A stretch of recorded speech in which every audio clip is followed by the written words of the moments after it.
अवसर मिला।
यही सब इस मानव जीवन के लिए उपयोगी बताया गया है। मनुष्य शरीर के लिए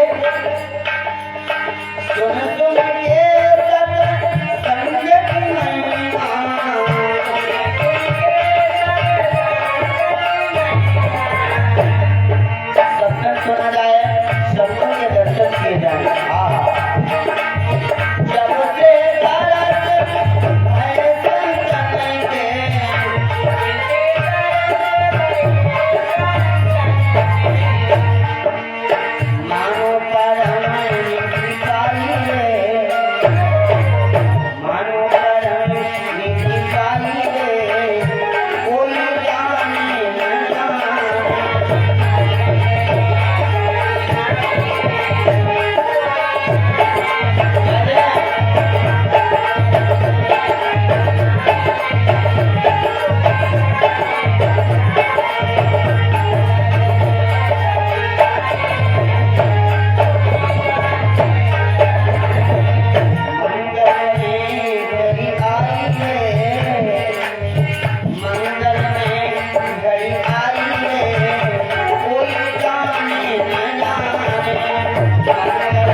जैसा कि समय के लोग आप सभी की सेवा करने के लिए चल रहे हैं और दोपहर काल की वेला में आप लोग श्रवण कर रहे थे मेरे द्वारा। देखो आज ये भगवान की पावन कथा का विश्व महायज्ञ का 7वां दिवस है। तो चलते हैं भगवान राम जी के अवतार की तरफ। दोपहर में आप लोगों ने श्रवण किया। देखो हमारे 4 युग हैं, सतयुग, त्रेता, द्वापर, कलयुग 4 युग हैं। मैंने दोपहर में बताया था चारों युगों की उम्र है अलग अलग और जो राम जी का अवतार है वो त्रेता युग के अंत में हुआ है। जब त्रेता युग व्यतीत हो गया, देखो त्रेता युग की उम्र है, विद्वानों ने लिखा है त्रेता युग की उम्र बताया गया है 12,96,000 वर्ष। तो जब त्रेता युग व्यतीत हो गया, जब त्रेता नवलाख बिताई, तामे द्वादश सहस्र मिलाई। जब त्रेता युग के 3 चरण व्यतीत हो गए, चौथा चरण लगा सज्जनों, तो इस पृथ्वी पर नाना प्रकार से राक्षसों के द्वारा अत्याचार हुआ, देवता सब परेशान हुए, मैया पृथ्वी भी परेशान हुई और भगवान की प्राप्ति करने के लिए माँ धरती जो है गाय का रूप बना करके भगवान की प्रार्थना करने लगी सभी देवताओं के साथ। सभी देवताओं के साथ में मैया पृथ्वी पर प्रार्थना करने लगी। जब देववृंद मिलकर के भगवान की आराधना किया भैया, तो आकाशवाणी हुई, अरे देवताओं अब तुम सब धैर्य धारण करो, पृथ्वी पर मेरा अवतार होने वाला है। आकाशवाणी हुई, अरे देवताओं कि जन तरपो मुनि सीधी सुरेता,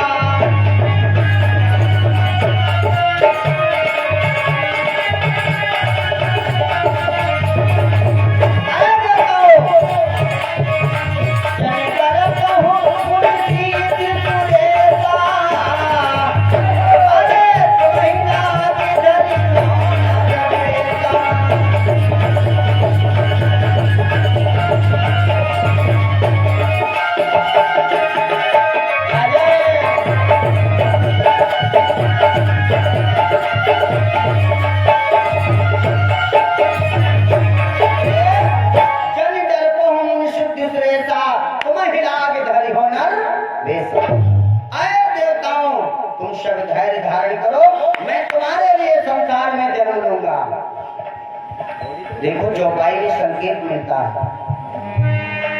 आकाशवाणी हुई तो संकेत क्या मिला, जन डरको मुनिषिद्ध सुरेशा, तुम्हें लाख धरि हो नरवेशा, अंशन सहित मनुज अवतारा।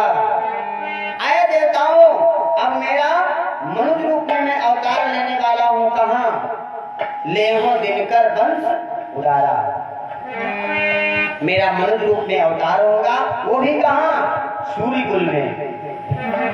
अब आइए इधर, भगवान भोले शंकर माँ भगवती को बतलाते हैं देवी। देखो कथाएं आप लोगों ने सुनी है नाना प्रकार से। अब भगवान सूर्य कुल में जन्म कैसे, इस बात को थोड़ा सा ध्यान दें। देखो नैमिषारण्य में आप लोगों ने कथा कई बार सुना भी होगा। उधर नैमिषारण्य में मनु महाराज देवी शत्रुपा ने तपस्या किया, तो भगवान ने उनको वरदान दिया है कि मैं तुम्हारे घर में पुत्र बन करके आऊंगा। और इधर देवताओं ने जब प्रार्थना की तो देवताओं को भी वरदान मिल चुका है कि मैं मनुष्य रूप में सूर्यकुल में जन्म लूंगा।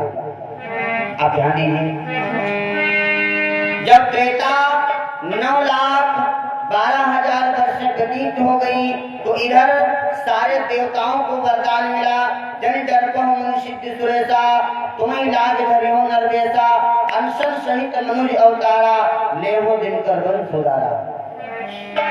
इधर देवताओं को ये वरदान मिला और उधर जो देवी शत्रुपा और मनु महाराज हैं वो किस रूपा तो चले पुर जाए,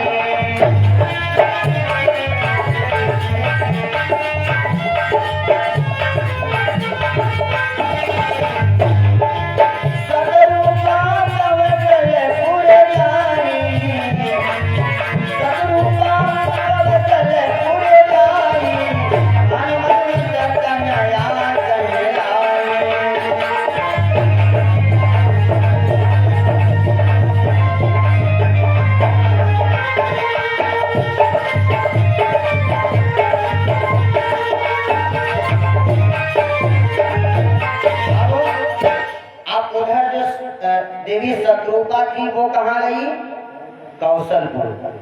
अपने ही भारतवर्ष में ये कौशलपुर जो है नगर, ये पहले मध्य प्रदेश में पड़ता था, अब इस समय छत्तीसगढ़ में हो गया है। अब वो जो देवी शत्रुपा थी, कौशलपुर जो है देश पड़ता है इसमें छत्तीसगढ़ में, वहां के एक राजा थे भानुमंत जी महाराज। उनके वहां कन्या के रूप में जाकर के जन्म लिया। और इधर जो दशरथ जी को जो मनु महाराज थे वो अयोध्या में आकर के महारानी इंद्रमती के गर्भ के द्वारा और अज महाराज जी के पुत्र कहलाए दशरथ। आप ध्यान दीजिए, दशरथ और कौशल्या का विवाह हुआ। समय के अनुसार आप लोग संक्षेप में ध्यान देंगे। दशरथ कौशल्या का प्रथम विवाह हुआ, महाराज दशरथ ने दूसरा विवाह किया और इस प्रकार से महाराज दशरथ के 3 विवाह हुए। यद्यपि अन्य रामायणों में कहा गया है कि दशरथ जी के कितने विवाह हुए? रही 7 सब 60 रानी, दशरथ भूप अवध रजधारी। लेकिन प्रमुख रानियां हैं कौन? 3, कौशल्या, कैकेयी, सुमित्रा। प्रमुख रानियां हैं 3, कौशल्या, कैकेयी, सुमित्रा।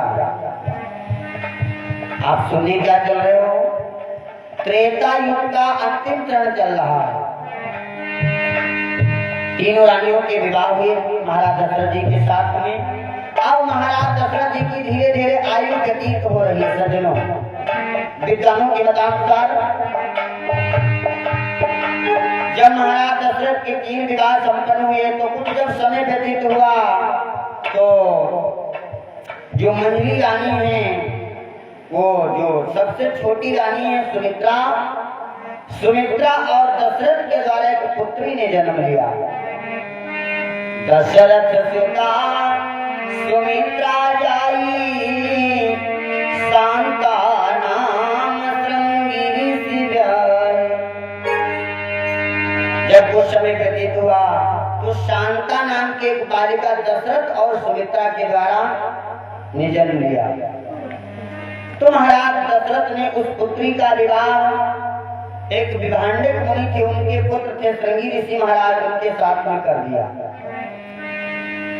मेरे भाई, अब महाराज दशरथ के घर में कोई पुत्र नहीं है, कन्या थी, उसका विवाह कर दिया।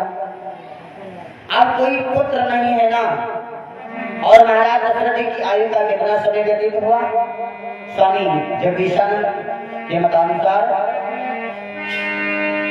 60,000 बरस के राजा।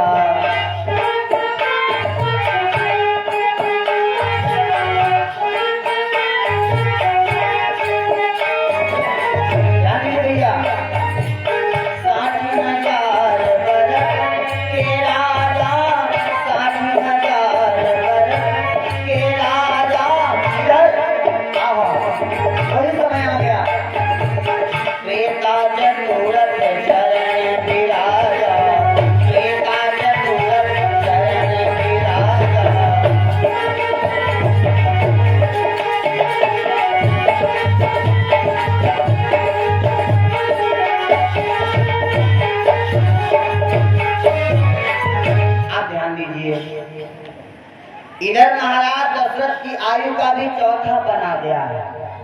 यहाँ पर लिखा है 60,000 वर्ष के राजा, त्रेता चतुर्थ चरण विराजा। देखो इस समय कलयुग चल रहा है। कलयुग में व्यक्ति की अनुमानित आयु है 100 वर्ष। 9 महीने जो है जीव गर्भ में रहता है। लेकिन सतयुग त्रेता द्वापर में व्यक्ति की आयु होती थी लाखों वर्ष। 10,000 वर्षों तक जीव गर्भ में रहता था। ये अन्य युगों की बात है। त्रेता में व्यक्ति की अनुमानित आयु होती थी 1 लाख वर्ष। 10,000 वर्षों तक जीव गर्भ में रहता था, तब जाकर के जन्म होता था। तो सज्जनों, अब इधर महाराज दशरथ की आयु का है चौथा पद। उम्र कितनी हुई? बोले 60,000 वर्ष के राजा, त्रेता चतुरथ चरण के राजा। त्रेता चतुरथ चरण के राजा। अब ध्यान दीजिए, महाराज दशरथ की आयु का चौथा पद है और त्रेता युग का भी चौथा चरण है। देवताओं को वरदान मिल चुका है कि मैं आकाशवाणी के द्वारा कि मेरा अवतार होगा सूर्यकुल में, मेरा सूर्यकुल में मैं मनुष्य रूप में अवतरित होने जा रहा हूँ। तब तुम्हारे संकटों की निवारण होगी, तुमको संकट से मुक्ति मिलेगी। सज्जनों अब इधर ध्यान दीजिए, महाराज दशरथ के घर में 3 रानियां, कौशल्या, कैकेयी, सुमित्रा। एक बालिका ने जन्म लिया दशरथ जी के सुमित्रा के द्वारा। अब उस पुत्री का तो महाराज दशरथ जी ने विवाह कर दिया। अब घर में कोई पुत्र नहीं है। पंडित राधेश्याम जी ने लिखा है राधेश्याम रामायण में कि सब था राजा के पुत्र न था, सब था राजा के पुत्र न था, अर्ध तक भी कोई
न था। महाराज दशरथ जो हुए अयोध्या के, देखो राजा दशरथ जी को चक्रवर्ती सम्राट कहा गया। जितने भी राजा हुए इस भूमंडल पर, इस पृथ्वी पर, लेकिन चक्रवर्ती सम्राट किसी भी राजा को नहीं कहा गया। लेकिन अयोध्या के जो राजा हुए दशरथ जी, वो चक्रवर्ती सम्राट। 10 दिशाओं में उनका रथ जाता था। दिशाएं कितनी है? 10। पूरब, पश्चिम, उत्तर, दक्षिण, ये हम आप सब जानते हैं। इनके 4 कोने, 4 4 8, एक ऊपर एक नीचे, टोटल 10 दिशाएं। सज्जनों, महाराज दशरथ जी का जो रथ था वो 10 दिशाओं में जाता था, इसलिए चक्रवर्ती सम्राट कहे गए। अब शब था राजा के पुत्र न था, घर तो था घर का दिया नहीं था। सब कुछ परमात्मा ने दिया था मेरे भाई बहन, और सत्य ही कहा गया है। वैसे तो विद्वानों ने यहाँ तक दर्शाया है कि पिता जैसा कर्म करेगा वैसा पिता पाएगा, और जैसा बालक कर्म करेगा वैसा बालक पाएगा। ये तो कर्मों की खेती है, ये तो कर्मों की खेती है, जो बोएगा सो पाएगा। कर्मों की मुक्ति दिलाने में बेटा क्या हाथ बटाएगा। लेकिन फिर भी यदि घर में कोई पुत्र नहीं है तो दिन रात यही चिंता बनी रहती है कि राघव जी की कृपा हो जाए तो मेरे घर में एक पुत्र हो जाए। हर व्यक्ति की यही मानसिकता रहती है। और विद्वानों ने, संतों ने, कवियों ने यही बात कहा, इस पे भी कहा है ना,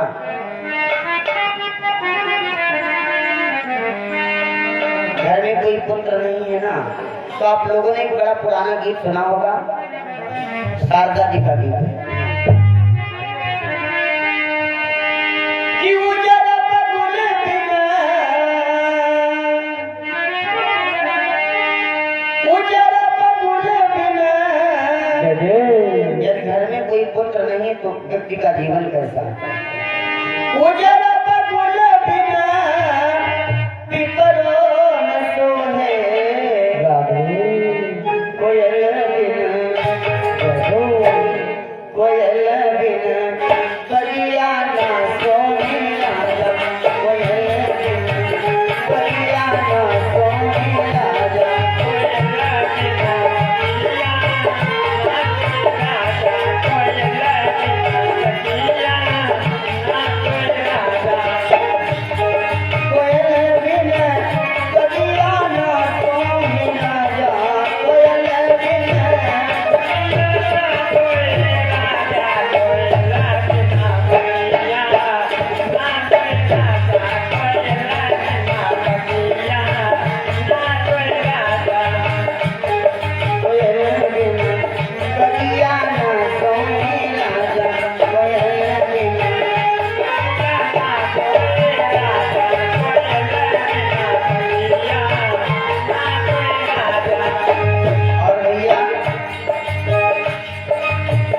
माँ बहने है ना, ध्यान दीजिए, मायके में भाई नहीं है तो जब तक आता है रक्षाबंधन का तो बहनों से पूछो कि भाई का प्यार क्या है तो पता चलता है भैया। भाई भतीज बिना नहीं करतो है, भाई भतीज बिना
यदि मायके में भाई नहीं तो बहन को तब पता चलता है जब रक्षाबंधन का पर्व आता है।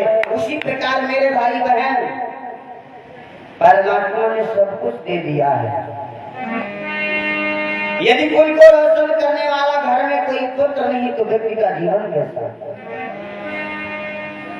सज्जनों, आज महाराज दशरथ के सब कुछ परमात्मा ने दिया। एक दिन की बात, प्रातः काल का समय है। महाराज दशरथ महलों से जगे राज और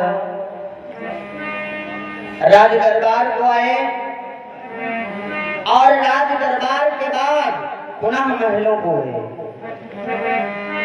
तो कौशल्या, कैकेयी, सुमित्रा तीनों रानियां बैठी। तो उसी दिन महाराज दशरथ ने विचार किया कि अय दशरथ, तेरा जीवन कैसा? बिना पुत्र के जीवन ऐसे जा रहा है। देखो, कहा गया है ना हम आप अपना कर्तव्य तो करते हैं, लेकिन जब तक परमात्मा की कृपा नहीं होती है प्यारे सज्जनों, तब तक व्यक्ति को सफलता नहीं मिलती है। हम आप चाहे रोज वही काम करें, और जब परमात्मा की दया हो जाती है तो रामायण के अंदर स्वामी जी ने तो वर्णन किया है ना कि जा पर कृपा राम के होई।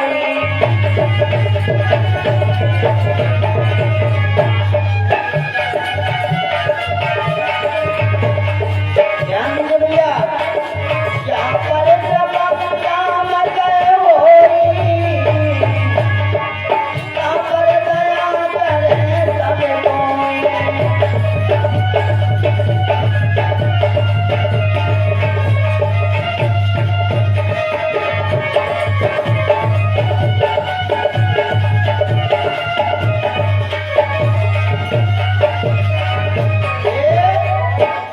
कृपा राम के होई, जा पर दया करे सब कोई।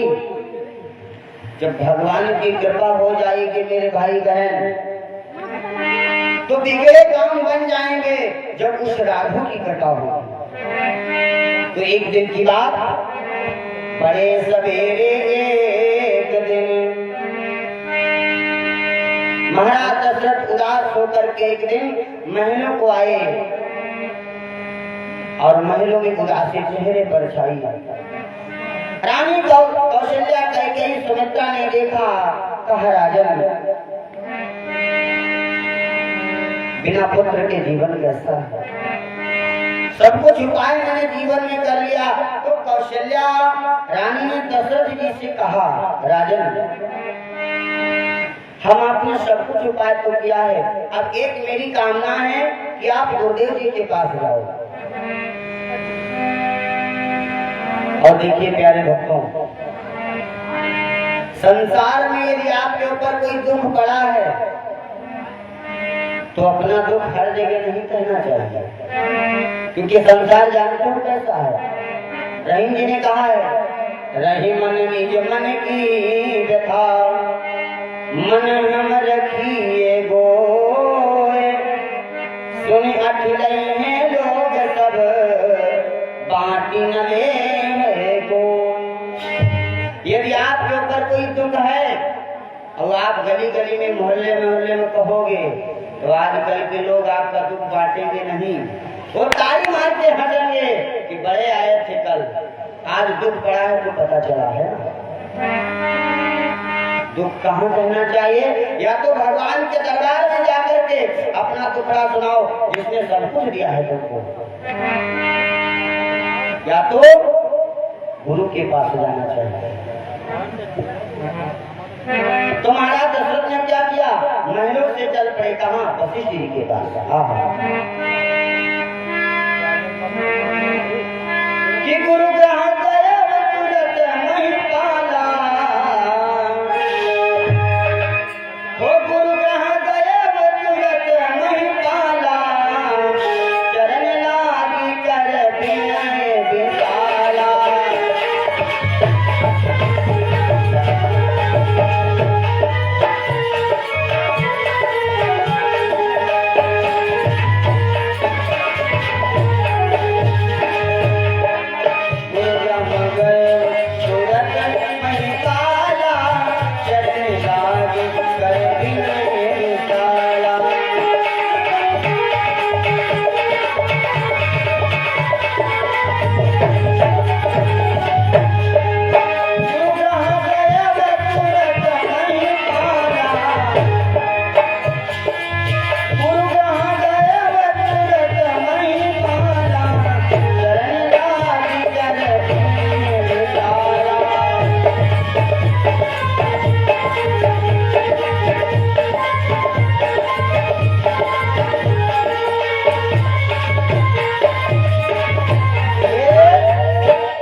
जितने भाई बहन बैठो समझिएगा, बड़े मतलब की बात है।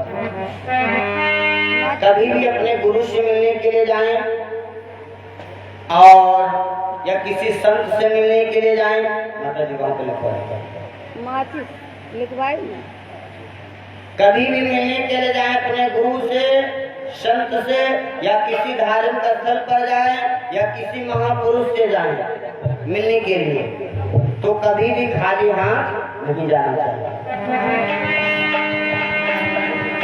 अपने गुरुदेव से मिलने के लिए जाएं तो हाथों में पुष्प की माल, फूलों की माला, फूल लेकर के, प्रसाद लेकर के तब जाना चाहिए।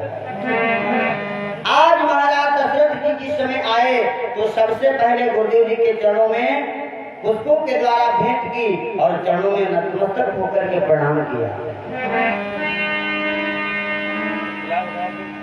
और महाराज दशरथ जी ने पहले अपने दुख को नहीं कहा। रामायण कहती है ना, निज सुख दुख सब तुरहि सुनावा। पहले गुरुदेव जी के चरणों में प्रणाम करके अपने सुख को कहा कि गुरु जी आपकी कृपा के द्वारा इस दशरथ के सब कुछ है, सब कुछ आपकी कृपा के द्वारा मिल चुका है।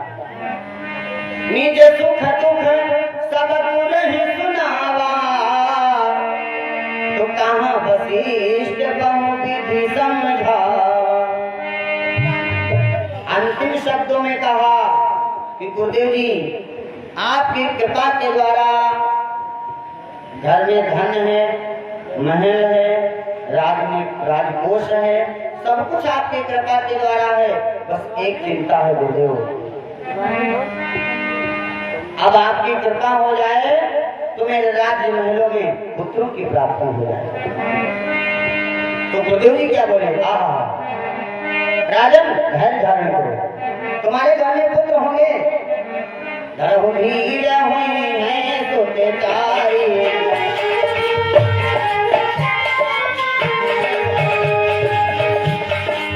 गुरुदेव जी बोले क्या, धरहु हुई है सोते तारी, प्रभु जी के सकल भरहारी।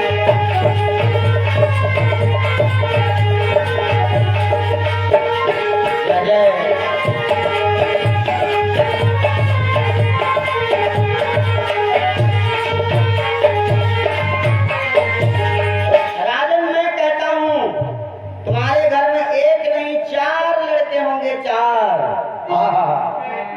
लेकिन राजन तुमको एक काम करना पड़ेगा, तुमको एक कार्य करना पड़ेगा।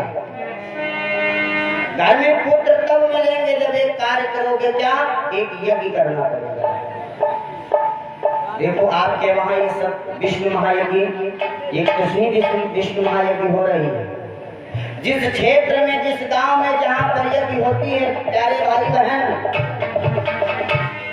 तो यज्ञ से किसी एक का कल्याण नहीं होता है, होता है सारे विश्व का कल्याण यज्ञ से। और शीघ्र भगवान होते हैं प्रसन्न यज्ञ से।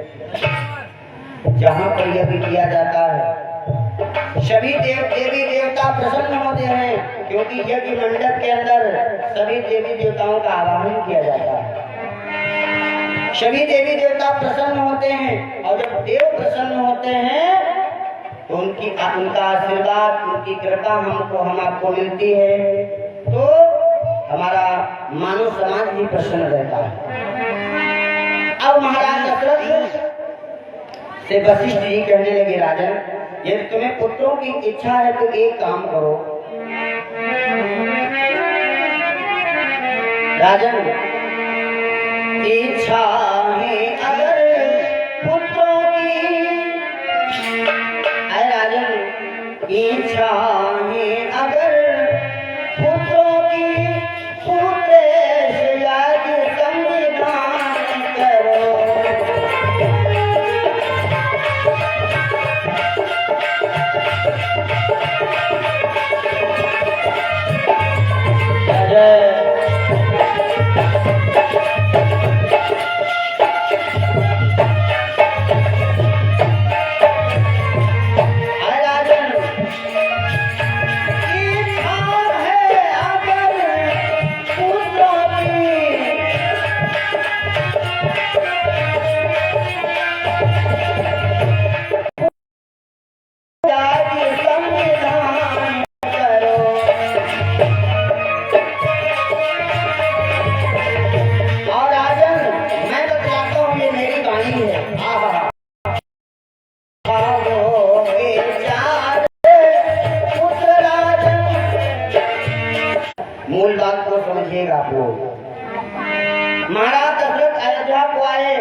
अयोध्या में यज्ञ होने लगा।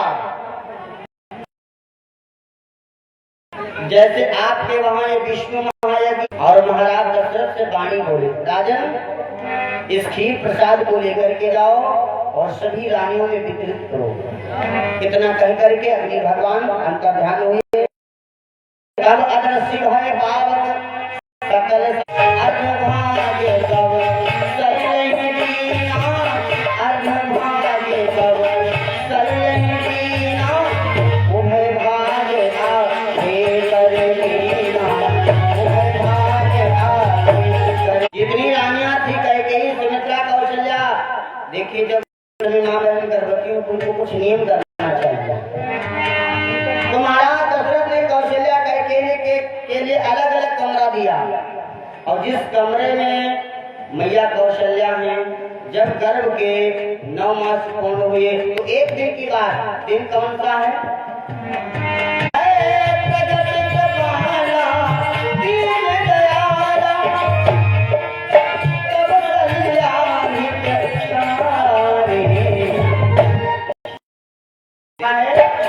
भगत के काला